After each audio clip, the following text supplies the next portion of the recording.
you would see an unusual sensitivity and discernment in your own heart to your own spiritual needs and those in your household, and you would begin to be broken over those. And then you would begin to see those around you and be broken for them. And there would be such an awareness of that and a seeking of the Lord and turning and repenting and crying out to God and then praying for others, and then you're with others praying for others, and then the time flies by and what might turn in from an hour prayer meeting and a 2 or 3 hour prayer meeting, and it seems like 15 minutes. And then you have to leave, and yet God has met with you. And all of a sudden life begins and perspective begins to change on what's really important. And then tomorrow, when it's time to go to work or rise up or eat, all of a sudden, again, there's a philosophical change in the way that you see life. All of a sudden, the people in the grocery line or at the Walmart store or wherever, the people that are in the cubicle next to you that you work with, you begin to see with spiritual eyes because of what God has done on your own heart. And you begin to be burdened for them, and you begin to be concerned about the gospel. And you begin to be concerned about praying for them or meeting their need or ministering to them. And life begins to change when the presence and influence of God begins to come in and take over. There are so many examples I get. I know that's not the purpose right now. Give one. Huh? Give one. All right, I got a call from a pastor this week that we were with over a month ago.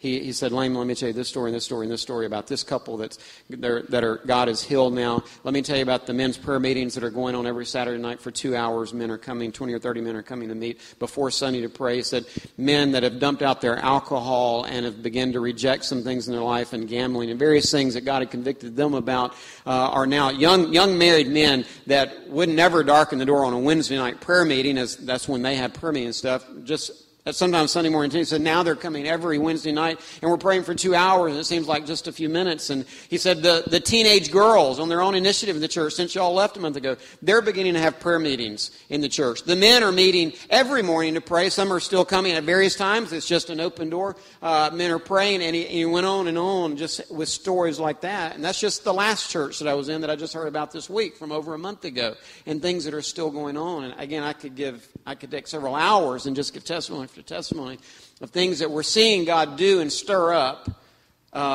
in real and vital ways because of an increased understanding that we must become a house of prayer.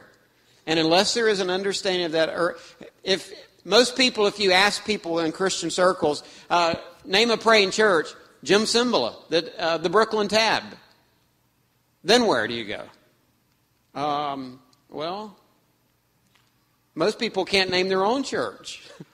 They go to one church that says this is a praying church. Yep, the Lord said my house should be called a house of prayer. Is one enough for the other tens of thousands of churches? My burden primarily over these last 2 years is that we leave a church that will be burdened to become a praying church. I heard Jim Cymbala even this week. He talked about the 3,000 that meet on Tuesday nights for their prayer meetings at Brooklyn Tab. And he talked about the influence. That is their most important meeting. And I would love to see here and tens of thousands of churches across this land that their most important meeting would be coming together to cry out to God because of the desperate need that we feel that we're living in a dying, chaotic society that is disintegrating. The church is disintegrating. The society is disintegrating. We're on an unsustainable path morally, economically. We could go on and on and on. That's why we're in a state of spiritual emergency. And until the church wakes up, there's no hope for the world. There's no hope for the nation. There's no hope for Granger or South Bend or Indiana or Michigan until the people of God begin to say, whoa, this is beyond us. It's bigger than us. We must have God intervene. And so, yes, this is a huge political season leading up to November, but I don't care who gets in. It's not going to solve the issue. Okay? It's too big. We must have God intervene. And historically, times when God's people have joined together and pray and cry out to God have been those seasons that history records of great movements of the Spirit of God.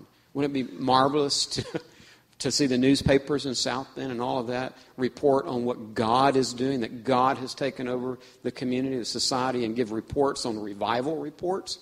That's unimaginable if that would be on the news. Those are not impossibilities. And if those things don't happen, woe to us in our nation.